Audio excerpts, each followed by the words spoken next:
여러분들 만나 뵙게 돼서 감사하고 이렇게 귀한 강단을 허락해 주신 우리 목사님과 또 당회 장로님들 또 여러 성도님들께 감사를 드립니다. 부족한 사람이 참 이렇게 강단에 서서 말씀 전할 수 있다는 것이 얼마나 감사하고 또 이렇게 추운 날씨에 이 아르헨티나에서 이곳에 와서 견딜 수 있었던 것도 얼마나 감사한지 모르겠습니다.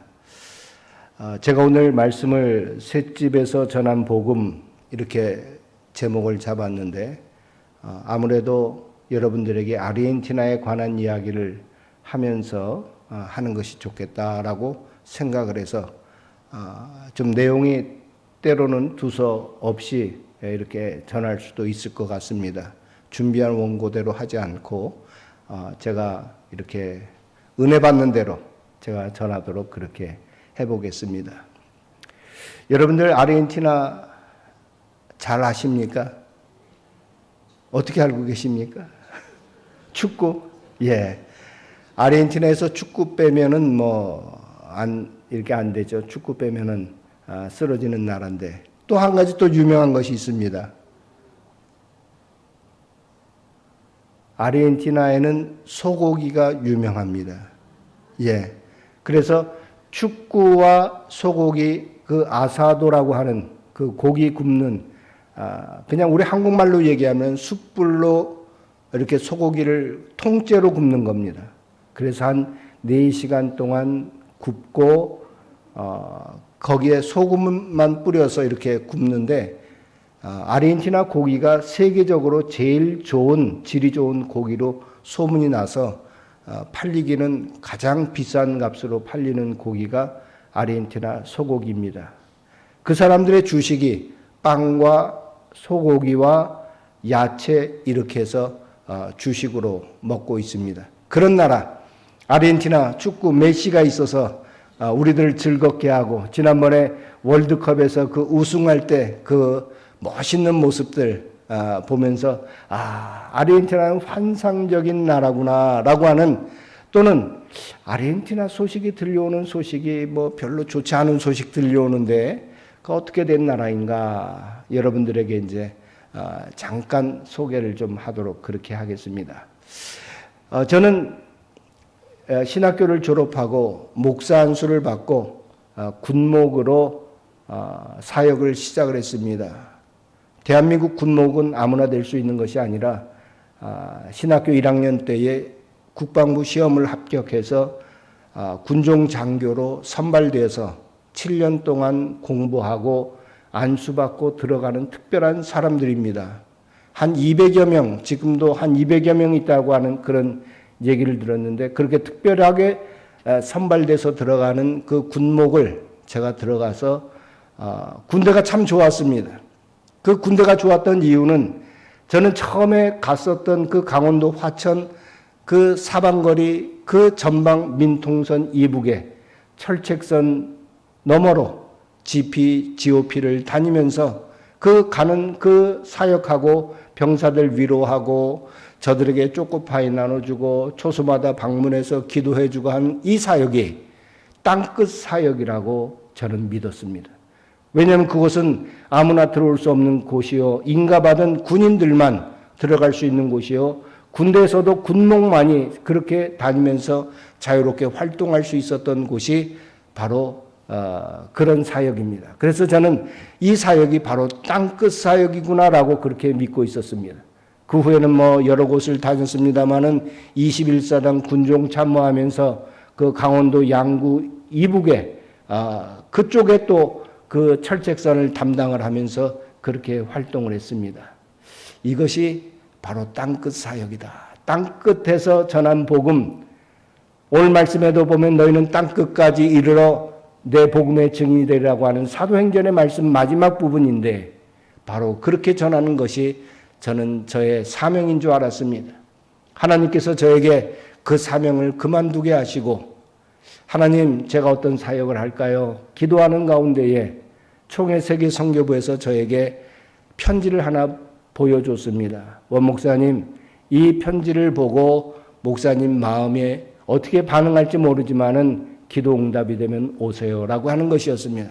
그것은 바로 아르헨티나에 있는 산루이스 주 어느 시골 마을에서 사역하는 그곳에서 선교사를 원한다라고 하는 그런 것이었습니다. 제가 그것을 놓고 기도하는데 마음이 어디로 움직였겠습니까?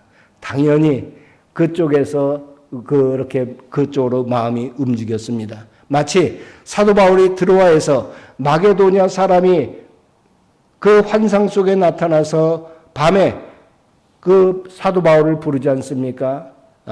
우리를 와서 도우라라고 그래서 저가 마게도냐로 넘어가고 빌립보에 들어가서 복음 전도하고 그것이 사도행전 16장에 나오는 유명한 유럽 선교의 장을 여는 사건인데 저는 마치 이것이 그런 줄로 믿고 제가 마음이 움직였습니다. 아무것도 없었습니다. 그래서 거기에서부터 선교 훈련 받고 가족들과 함께 그렇게 떠나게 된 것이 28년 전의 이야기입니다. 가방 8개 들고 그것도 아르헨티나 부에노스아이레스 지금은 부에노스아이레스에 있지만은 부에노스아이레스에서도 한 800km 떨어진 그런 조그마한 도시에 가서 현지인 교회 개척 사역을 시작을 했습니다. 정말 눈물 나는 사역이었습니다. 때로는 지나가는 그 위에 비행기를 바라보면서 저 비행기 타면은 우리 조국 대한민국에 갈 수 있을 텐데 하는 그런 마음으로 비행기를 바라보고 또 현실 속에서 참 이 땅에서 이렇게 복음 전해야지 된다라고 하는 그런 마음을 가지고 그곳에서 사역을 했었습니다. 저는 그것이 또한 땅끝으로 믿고 갔습니다. 여러분, 이 하나님의 말씀 땅끝까지 이르러 내 증인되라고 하는 이 말씀을 통해서 그래서 빌립도 또 베드로도 또 사도 바울도 저들의 모든 생애를 바쳤던 것처럼 그렇게 가서 그곳에 가서 복음 전하기 시작을 했습니다. 그것이 어느덧 28년이 되었습니다. 그래서 이제는 거기서 한 2년 동안 그렇게 사역을 하다가 이제 제가 부에노스아이레스에 있는 한인교회에 오라고 그렇게 또 청빙을 받았습니다. 저는 처음에 갈 때에 처음에는 그 청빙을 받기 원치 않았습니다. 나는 현지인 선교를 하러 왔지 한인 목회하러 온 선교사가 아니다. 물론 선교 사역 속에 한인 목회 사역도 있습니다만은 저는 그 한인 목회 사역이 어렵다라고 하는 것을 알기 때문에 한인 목회 사역보다는 현지인 선교하는 것이 좋겠다. 그렇게 생각을 하고 거절을 했습니다. 선교사들 가운데도 그 사역이 힘들어서 한인 목회 사역으로 들어오려고 하는 선교사들이 참 많습니다. 아르헨티나에 지금 한 20여 개 한인 교회가 활동을 하고 있습니다. 전에는 한 40여 개까지 이렇게 교회가 그 목회 활동을 했었는데 이제는 이 코로나 이후에 줄어들고 그래서 또 사실 아르헨티나도 IMF를 겪었습니다. 2001년도에 그런 과정을 겪으면서 이 교회가 점차 줄어들고 교민들도 줄어들어서 한 20여 개 교회가 활동을 하고 있습니다. 그런 교회 자리가 빌 때마다 선교사들도 자꾸만 나도 한인 목회하겠다 지원하는 그런 상황인데 사실은 한인 목회가 여러분들 쉬운 것이 아닙니다. 그래서 저는 그 한인 목회 들어가지 않으려고 많이 이렇게 노력을 하면서 저는 현지인 사역하겠다고 했는데 결국에는 제가 한인 목회 6개월을 버티다가 한인교회로 들어가서 사역을 하게 됐습니다. 그래서 그 교회가 아르헨티나 소망교회 현재 26년째 담임 목회하고 있습니다. 그리고 선교 활동하고 있고 또 그리고 하나님께서 저에게 복을 주셔서 저희 그 교회는 KPCA라고 우리 통합측 교단과 또 미국에 가면은 KPCA 교단이 있습니다. 그 교단은 이제 한국의 통합측 목사님들이 가서 만든 통합 자매교단과 마찬가지죠. 그 교단에 제가 총회장까지 역임을 하게 됐습니다. 이런 사역을 이렇게 하면서 제가 하나님 앞에 이렇게 바라보면서 기도하는 것은 하나님, 셋집에서 전한 복음의 능력이 있군요. 사도 바울은 저의 마지막 사역이 로마였습니다. 그가 로마로 간 것은 그냥 이렇게 정상적인 상태로 간 것이 아니라 죄수의 몸으로 가게 됩니다. 가이사랴에서 2년 동안 이렇게 억류되어 있다가 이제 로마의 황제 재판을 받기 위해서 그 백길을 떠나서 로마까지 가게 됩니다. 어려운 로마 길을 가서 저는 그 로마에 들어갔습니다. 로마에 가서 죄수로서 저는 살게 되는데 그 집이 바로 셋집입니다. 왜 셋집이냐? 그것이 바로 감옥입니다. 그 당시에 죄수들 가운데 중한 죄가 아닌 이런 풍속범이라든지 종교사범이라든지 이런 죄수들은 자기가 비용을 내서 그 감옥 생활을 하는데 가택연금식으로 셋집에서 살게 됩니다. 그래서 그것을 우리는 셋집이다. 지금 마지막 사도행전 28장의 마지막에 셋집이라고 표현하고 있는 것입니다. 사도 바울은 그곳에서 복음을 전합니다. 셋집에서. 여러분, 셋집에서 전한 복음의 능력이 지금 이곳까지 우리들에게까지 와서 지금 하나님의 복음의 나라 역사를 확장시켜 가고 있는 것입니다. 여러분, 아르헨티나를 얼마나 알고 계시는지 이제 아르헨티나에 대해서 좀 말씀을 드리고자 합니다. 아르헨티나 과거에 그 영화롭게 잘 살던 그런 나라입니다. 여러분, 아르헨티나에 가면은 그 부에노스아이레스에 가장 중앙 도로를 관통하는 그 리바다비아라고 하는 길이 있습니다. 그 길의 지하에는 지하철이 놓여 있습니다. 그것이 벌써 110년 된 그런 지하철입니다. 여러분, 우리는 그때 말 타고 다니고 지게 지고 다닐 때 아르헨티나는 높은 빌딩을 짓고 지하에 지하철을 만들고 다녔던 그런 나라입니다. 그런 나라가 서서히 무너지기 시작을 해서 2001년도 IMF가 왔을 때 대통령은 헬기로 이렇게 타고 도망가는 그런 모습, 곳곳에서 백성들이 먹을 거 달라고 슈퍼마켓 털면서 그렇게 했던 그런 일들이 있었습니다. 그때 한인들은 우리들의 그 구역을 지키겠다고 밤에 옥상에 올라가서 총을 겨누면서 그렇게 우리를 지키겠다고 했던 그런 IMF도 맞았습니다. 그래서 그 IMF 이후에 아르헨티나가 조금 살아나는가 싶었는데 또다시 내려앉기 시작을 합니다. 여러분, 이 내려앉기 시작하는 이유에 가장 큰 것은 포퓰리즘이라고 하는 그 퍼주기식의 정책입니다. 아르헨티나 참 잘 퍼줍니다.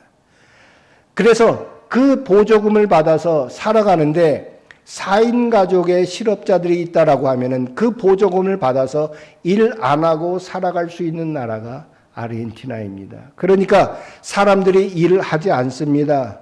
그냥 보조금 받아서 이거 먹고 살아가면 되지 내가 아침부터 열심히 나가서 일할 필요가 무엇이 있겠느냐라고 일들 하는 것을 거래합니다. 혹시 일한다고 해도 그 일하는 그곳에다가는 그냥 이름만, 그걸 뭐라고 그러죠? 네그로라고 얘기를 하는데 우리는 이렇게 등록 안 하고 그냥 월급 받아서 일만 하고 하는 그런 일로 해서 정부 보조금은 정부 보조금대로 받으면서 월급은 이쪽에서 받고 하는 그런 시스템이 되어져 갑니다. 그러니까 얼마나 이 사회가 그렇게 돼가고 참 경제적으로 어려워져 가는지 인플레이션이 굉장히 심한 나라. 그래서 최근에는 베네수엘라, 짐바브웨, 아르헨티나 이게 인플레이션이 가장 심한 나라로 이렇게 되어져 있습니다. 여러분, 인플레이션 심하다는 건 여러분 어디서 여러분들 많이 경험을 하시죠? 장바구니가 어떻게 되고 있다 많이 경험하시죠? 여러분, 1년에 금리가 130% 올라가는 나라입니다. 금리가 130%로 올렸습니다. 여러분, 이건 무슨 얘기입니까? 그만큼 시중에 있는 돈을 빨리 끌어들여야지만 된다라고 하는 것 아니겠습니까? 그런데도 인플레이션은 계속 진행되고, 여러분, 그러니까 이 국민들의 그 월급은 점점 작아지고 물가는 올라가고, 그래서 길거리에 나와서, 죄송한 얘기지만 길거리에 나와서 이렇게 그 쓰레기통을 뒤지는 사람들이 많아졌고요. 젊은이들이 길 가다가 이렇게 그 가방, 모칠라를 메고 갑니다. 그 모칠라를 메고 가는데 손에 갈쿠리를 하나씩 갖고 있습니다. 여러분, 옛날에 저 어렸을 때에 이렇게 동네에 넝마주의가 있었습니다. 예, 넝마. 그 사람들이 이렇게 그 바구니통을 메고 다니다가 뭐 종이가 있으면 탁 찍어서 이렇게 얹고 했지 않습니까? 기억나시죠? 그런데 요즘 그렇게 길거리를 다니는 사람들이 많습니다. 젊은 청년들이. 이것은 이런 뉴스 같은 데 보도되지 않는 겁니다. 제가 직접 보고 느끼는 그런 것입니다. 그래서 얘네들이 한 둘셋씩 짝을 지어서 이렇게 다닙니다. 이렇게 갈고리를 들고, 그러면서 거긴 쓰레기통을 좀 이렇게 큰 통에다가 모아두는데 거기에 뒤지기도 하고, 지나가던 거 뭐 다 이렇게 해서 하기도 하는데, 여러분이 자칫 잘못하면 이것이 흉기로 변하고, 또 얘네들이 그냥 다니는 것이 아니라 또 이렇게 와서 좀 허술한 데 있으면 가가지고서 무엇도 또 채가고 하는 그런 일들을 합니다. 이것이 많아졌습니다. 전에는 안 그랬는데 최근 들어서. 그래서 아르헨티나의 길거리를 걸어 다닐 때 저희들은 밤거리를 그렇게 사랑하지 않습니다. 밤거리를 다니지 못하면. 한국에 오니까 얼마나 좋은지 모르겠습니다.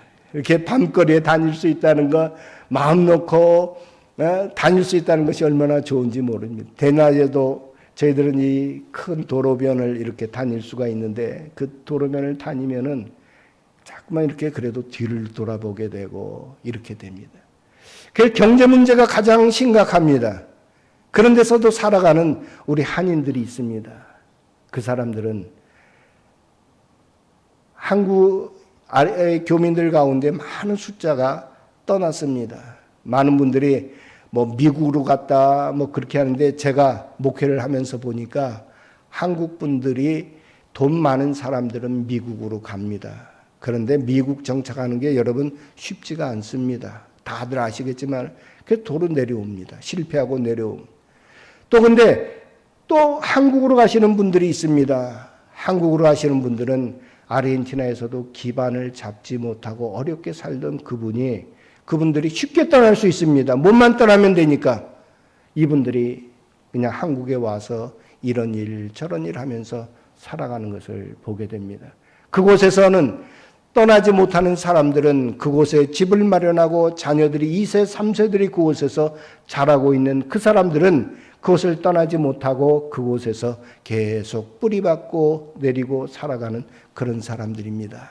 여러분, 그런 사람들이 이렇게 교회 나와서 신앙생활하고 똑같이 우리들과 함께 신앙생활하고 또 선교적 비전을 가지고 우리 이거 선교합시다, 저거 선교합시다, 우리 선교사님들 도웁시다, 이런 일들을 우리 행하는 것입니다. 아르헨티나의 그 경제적인 문제가 얼마나 컸는지 지난번 대통령 선거를 12월 달에 하는데, 지금 그 사람이 됐습니다. 밀레이 대통령이라고 하는 사람이 대통령을 됐는데, 혹시 여러분들 그 아르헨티나 소식 들을 때 대통령 후보가 전기톱을 들고 나와서 이렇게 막 선거 유세하는 그런 장면이 나왔었습니다. 오늘 밤에 가서 인터넷 검색 한번 해보시면 찾아볼 수 있습니다. 그 사람의 공약이 또 하나가 뭐가 있냐면 중앙은행 폭발을 시켜버리겠다라고 얘기를 합니다. 왜냐하면 돈을 너무 많이 찍어냈기 때문에. 그래서 인플레이션이 엄청나게 심했기 때문에. 지금도 심하고. 저희들이 월급 이렇게 돈 계산을 해서 하는데, 전에는 요만큼 받을 그 돈이 이제는 이만큼. 저희들이 은행 거래를 안 합니다. 아르헨티나에서. 특별한 경우 사용하는 것 외에는 은행 거래를 거의 안 합니다. 그래서 이렇게 교회에서 있는 돈이라든지 이런 것들 다들 이만큼씩 막 이렇게 들고 다녀야 되는 그런 현실입니다. 그러니까 대통령 후보가 나와서 이제는 그만하자, 이런 것들, 중앙은행 폭파시켜버리겠다, 잘라버리겠다, 정부 조직표를 쫙 이렇게 그려놓고 내무부, 법무부, 무슨 부 쫙 한 20몇 개의 부서를 딱 스티커를 붙여놓고서 딱딱 뗍니다.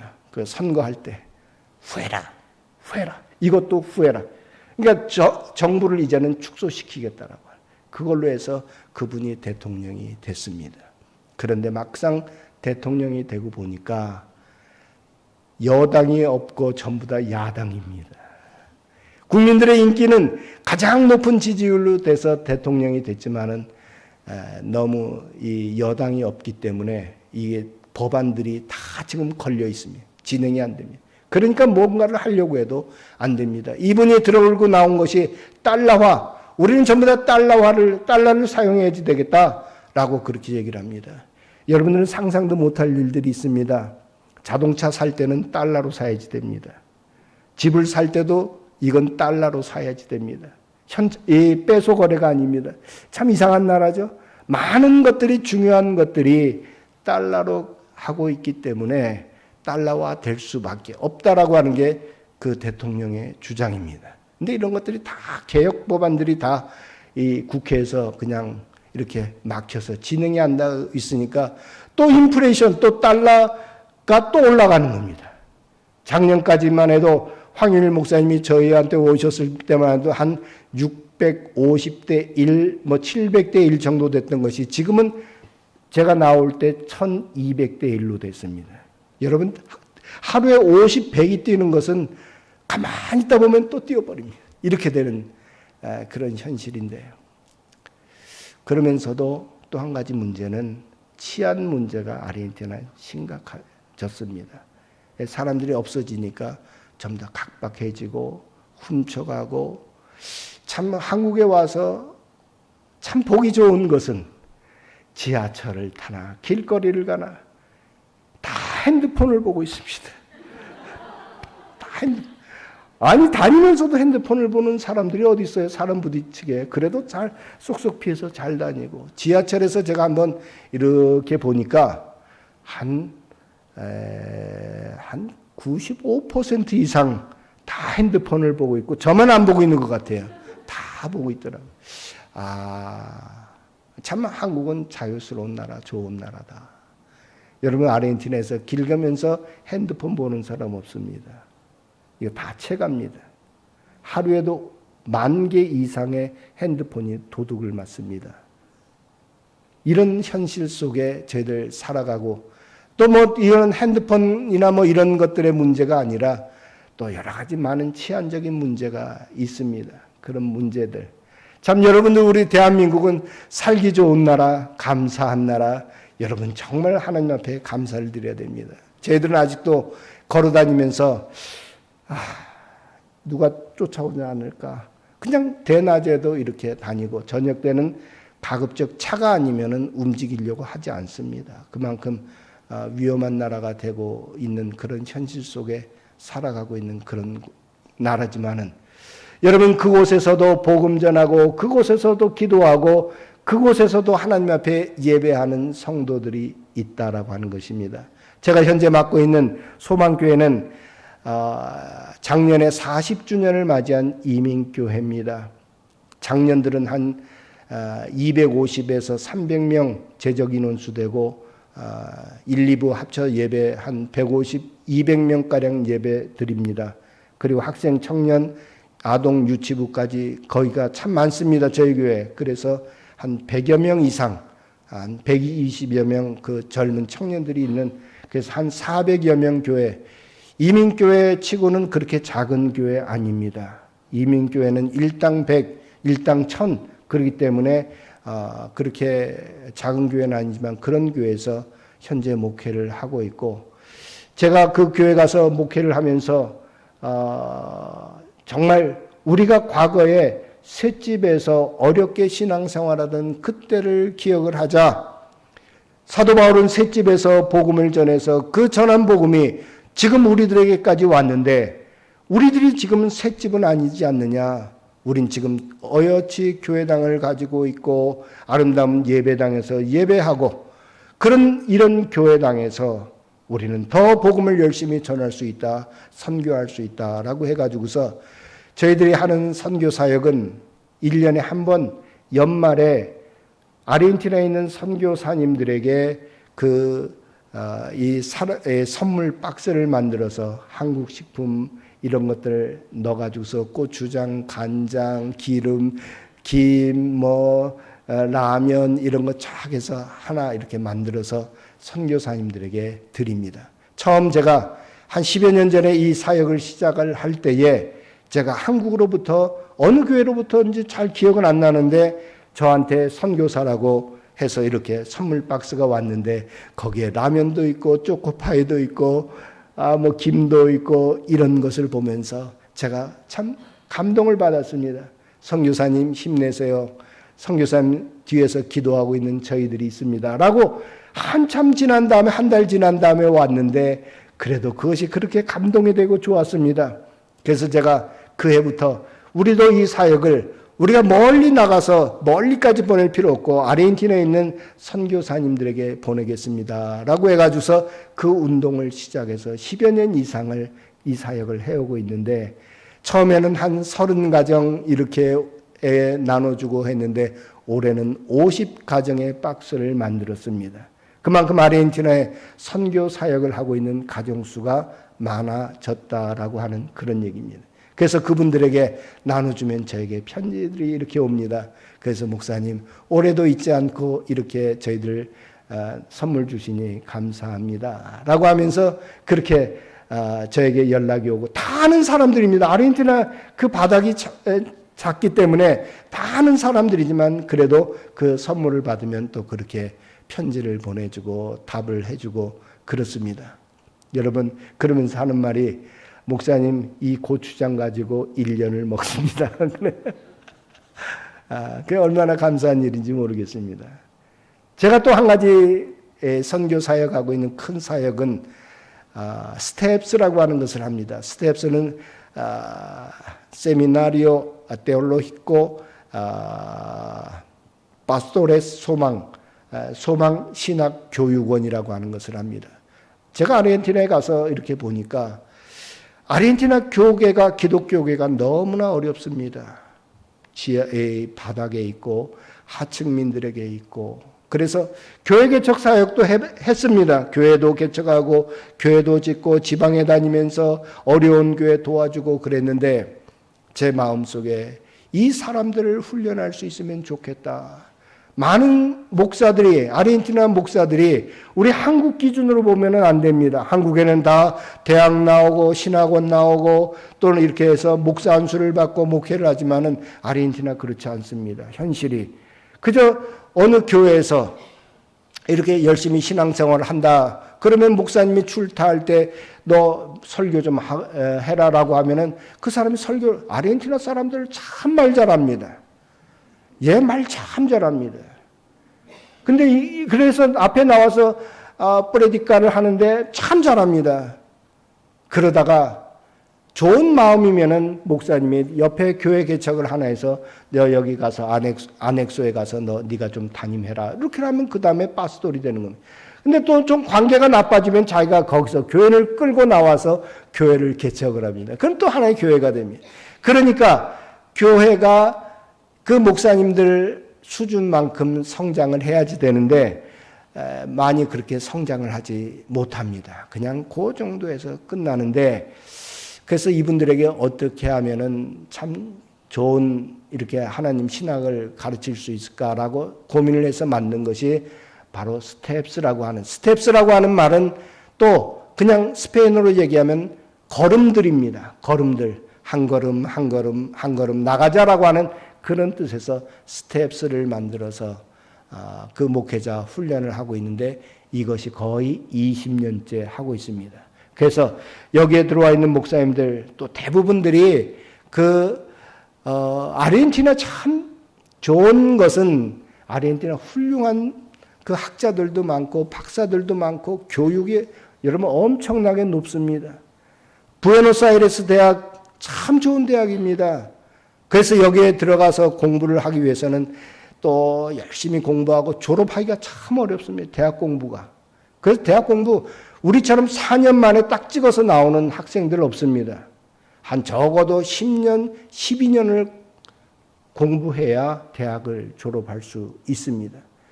또 그리고 거기는 중학교라고 얘기하는데 고등학교도 마찬가지입니다. 여러분, 우리 한국에서는 저들도 다 경험을 했지만은 그냥 우리 2학년 졸업했다 그러면 자연적으로 3학년 올라가고 3학년 졸업하면은 뭐 대학을 가는 사람은 대학을 가고 못 가는 사람은 못 가더라도 졸업했다고 졸업장은 다 주지 않습니까? 아르헨티나 그것 없습니다. 졸업장 주지 않습니다. 공부 떨어지면 그 떨어진 걸로 끝나고 그냥 맙니다. 그러니까 지방에 가거나 변두리에 가면은 공부 못해서 놀고 있는 젊은이들 많습니다. 또 그 가운데 목사님들도 수준이 그저 중학교 졸업한 사람들, 고등학교 졸업한 사람들은 많이 공부한 겁니다. 그저 국민학교 졸업하고 중퇴하고 했던 이런 분들이 목회를 합니다. 그 어떻게 하겠습니까? 그분들을 붙잡아서 공부를 시키는데 이 과정을 저희는 신학교 과정으로 해서 12과목을 4년 동안에 1년에 3과목씩 인텐시브로 해가지고서 가르치는 그 일을 하고 있습니다.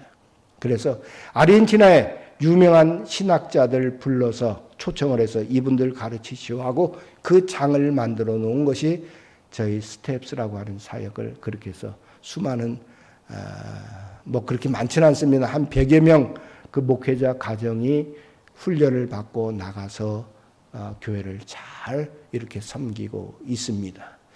또 한 가지 제가 하고 있는 사역은 여기에 있는 성경, 한국에 있는 성경 교재를 번역을 해서 스페인어로 번역을 해서 이것을 우리 선교사들, 한국 선교사들에게 가르치고 현지인들에게 가르치는 하도록 하는 그런 사역을 합니다. 이것을 저는 샘빨이라고 하는 것으로 이름을 붙였는데 제가 그 본부장을 맡고 있어서 그래서 제 밑에 있는 그 여러 선교사님들이 스페인어로 번역을 한 책이 성경 교재가 8권이 나와 있습니다. 그 8권을 가지고 출애굽기, 레위기, 여호수아, 에베소서 뭐 이런 책들을 스페인어로 번역을 해서 이분들을 훈련을 시킵니다. 그래서 2024년도에도 전반기에는 남미에서 4월달에 남미에서 중미에서 이분들을 모아서 각 나라 책임자들, 남미는 아르헨티나, 페루, 파라과이, 볼리비아, 칠레 여기에 담당하는 선교사님들, 한인 선교사님들, 스페인어 하는 선교사님들이죠. 그 사람들을 불러서 워크숍을 해서 이것을 가서 가르치시오라고 해가지고서 하고 또 그 다음에는 중미에 가서 콜롬비아에 가서 또 거기에 있는 또 도미니카 공화국, 과테말라, 또 콜롬비아에 있는 선교사님들, 멕시코에 있는 선교사님들 불러서 또 워크숍을 해서 가서 가르치도록 그렇게 하고 하는 그런 사역들을 이렇게 하고 있습니다. 여러분 그렇습니다. 사도 바울은 셋집에서 복음을 전했습니다. 거침없이 하나님 나라의 복음을 전했습니다. 그 복음이 로마를 정복하고 세계를 정복하고 지금 우리들에게 와서 이 사역을 감당하도록 하고 있는 것입니다. 왜 그렇습니까? 복음에는 생명력이 있기 때문에 그렇습니다. 우리들이 전하는 복음, 어느 곳에서 전하는 복음이든지 간에 그 복음 속에는 생명력이 있기 때문에 하나님의 성령의 역사로 놀라운 역사들이 곳곳에서 일어나고 있는 것을 보게 됩니다. 저는 제가 큰 사역을 감당하고 있다고 생각하지 않습니다. 하나님께서 저에게 주신 그 사역, 그냥 그 조그만 것 하나라도 그저 아르헨티나에서 땅끝의 나라, 정말 여기서 한번 오려면은 한 3일 정도, 4일 정도 걸리는 그 나라에서 그저 이 사역을 조용하게 감당할 수 있게 있을 뿐입니다. 오늘 이렇게 제가 한국 방문 중에 오늘 이렇게 동네 부산, 저는 부산에 2번째 왔습니다. 참 이게 60, 70을 살면서도 이렇게 부산에 2번밖에 안 왔으니 이게 도대체 될 일이겠습니까?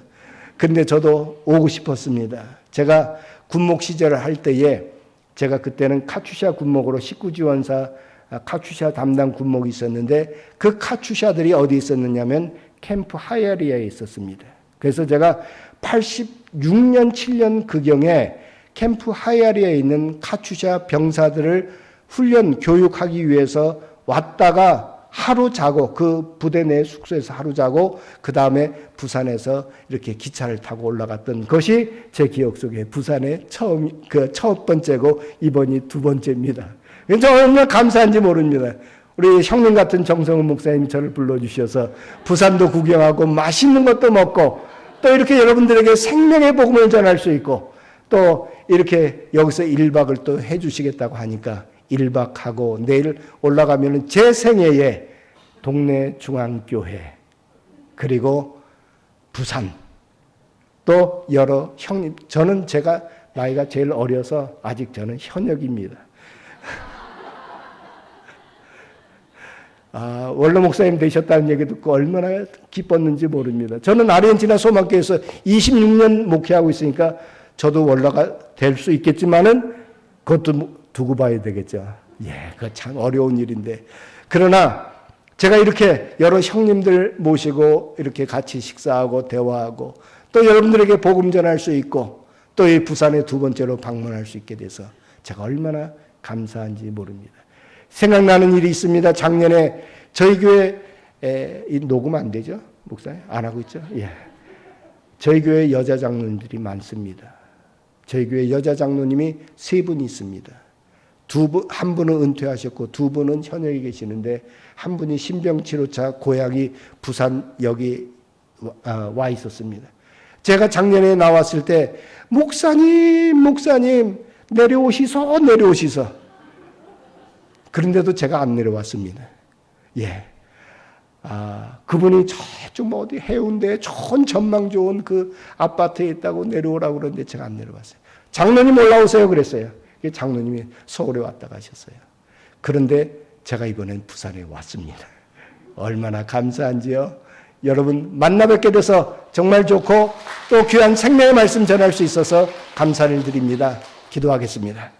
하나님 아버지, 셋집에서 전한 복음입니다. 그 복음에 생명력이 있어서 어느 곳에 가든지 이렇게 주의 복음 전할 수 있도록 길을 열어주시는 하나님의 놀라운 은혜에 감사하고 아르헨티나에 있으나 부산에 있으나 어느 곳에 있으나 주의 복음 전하는 자들 되고 하나님의 영광을 위해 살아가는 자들 될 수 있도록 인도해 주시옵소서. 예수님의 이름으로 기도드리옵나이다. 아멘.